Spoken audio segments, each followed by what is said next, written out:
Hi friends, welcome back to my channel. இன்றைக்கி நம்ம பார்க்க போகிற வீடியோன்னு பார்த்தீங்கன்னா, நீண்ட நாள் வேண்டுதலை நிறைவேற்றும் ஆஷாட நவராத்திரி பரிகாரம் பற்றி தான் பார்க்க போகிறோம். உக்ர தெய்வங்கள் என்று பல தெய்வங்கள் இருக்கின்றன. இருப்பினும் பக்தர்களால் அன்பாக அம்மா என்று அழைக்கக்கூடிய தெய்வமாக திகழ்பவள் தான் வாராகி அம்மன். வாராகி அம்மனை வழிபாடு செய்வதற்கு மிகவும் உகந்த திதியாக கருதப்படுவது பஞ்சமி திதி என்று நம் அனைவருக்குமே தெரியும்.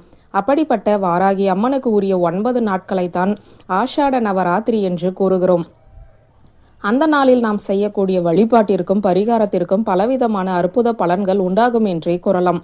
அந்த வகையில் நீண்ட நாட்களாக நிறைவேறாத வேண்டுதல் நிறைவேறுவதற்கு செய்ய வேண்டிய ஒரு பரிகாரத்தை தான் இப்போது பார்க்க போகிறோம். பெண் தெய்வங்களுக்கு உகந்த ராத்திரிகளாக திகழ்வது நவராத்திரி என்று கூறி கேள்விப்பட்டிருக்கிறோம். அந்த நவராத்திரி புரட்டாசி மாதத்தில் வரக்கூடிய நவராத்திரி. நவராத்திரி சமயத்தில் துர்கை, லக்ஷ்மி, சரஸ்வதி என்று முப்பெரும் தேவியையும் நாம் வழிபாடு செய்வோம்.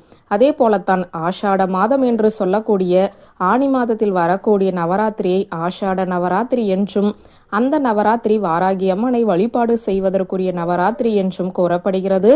அந்த நவராத்திரி சமயத்தில் நாம் வாராகி அம்மனை வழிபாடு செய்வது பலவிதமான பலன்களை நமக்கு அள்ளித்தரும் என்றே கூறலாம். ஏதாவது ஒரு வேண்டுதல் நீண்ட நாட்களாக நிறைவேறாமல் இருக்கிறது, எப்படிப்பட்ட முயற்சியாலும் பலன் அளிக்கவில்லை என்று நினைப்பவர்கள் தெய்வத்திடம் மட்டுமே முறையிடுவார்கள். அப்படி முறையிடக்கூடிய முறை என்பது இருக்கிறது. எந்த நேரத்தில் எப்படி நம்முடைய வேண்டுதலை கூறினால் அது நிறைவேறும் என்ற சூட்சமமும் இந்த பிரபஞ்சத்தில் அதிகமாகவே இருக்கிறது.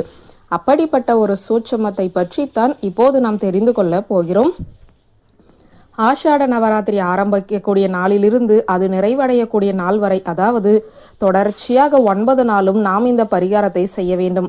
இந்த பரிகாரத்தை செய்வதற்கு நாம் பூஜை அறைக்கு செல்ல வேண்டும், தீபம் ஏற்ற வேண்டும், அர்ச்சனை செய்ய வேண்டும், பூஜை மேற்கொள்ள வேண்டும் என்ற எந்தவித வழிமுறையும் கிடையாது.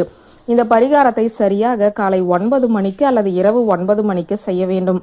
இதற்கு நமக்கு ஒரு நோட்டும் ஒரு சிவப்பு நிற பேனாவும் இருந்தாலே போதும்.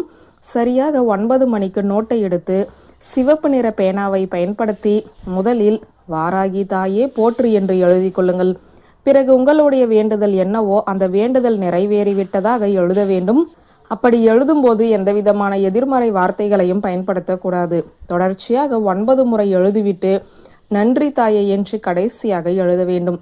இப்படி தொடர்ச்சியாக 9 நாட்களும் ஒரே வேண்டுதல் நிறைவேறிவிட்டது என்று வாராகி தாயிடம் கூறுவது போல நாம் எழுதுவதன் மூலம் வாராகி தாயின் அருளால் எந்த வேண்டுதலும் நிறைவேறும். முதல் நாள் காலையில் 9 மணிக்கு இந்த பரிகாரத்தை செய்துவிட்டு மறுநாள் நேரம் கிடைக்காதவர்கள் இரவு 9 மணிக்கு கூட இதை எழுதலாம்.